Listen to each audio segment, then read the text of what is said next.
Menga qarang, Sardoriz, mening yaqin qo'shnimisiz? 20 yillik qo'shnimsan, Suqrot. Kel ukam, nima xizmat? Mana buni grammini nechi puldan olasiz? Namuncha shoshilasan ukam, narsani bitta ko'ringlar, nima narsa o'zi. Xo'p, buning 750 proba soat. Xo'p, oynasi bilan mexanizmi tilla bo'lmaydi. Oynasi bilan mexanizmiga 4 gram ayirib turib, 1 grammini 1 million 200 dan hisoblaymiz. Uchiryapsizmi? Narida 1 million 250 mingdan so'radi, berganim-yu, 1 million 200 olsizmi? Ya'ni eng yaqin ukamsan, qo'shnimsan deysiz. Menga qara ukam, menga вообще farqi yo'q. Qo'shnimmi, ukammi, qarindoshimmi, men har bitta tillani o'zini qiymati bo'yicha hisoblayman.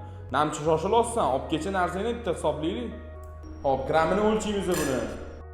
Hop, 22.69 minus 4 gram mexanizm bilan oynasiga 18.69 ga 1 million 200 dan ko'paytiramiz.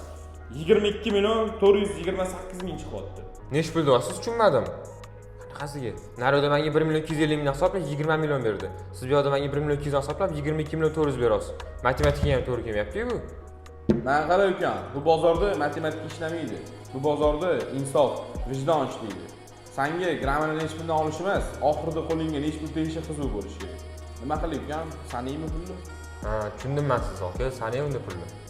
22 million 428 ming chiqdi. Men senga tekis qilib 22 million 500 qilib berdim. Men akam. Rahmat aka, Alloh rozi bo'lsin sizdan. Sog' bo'l.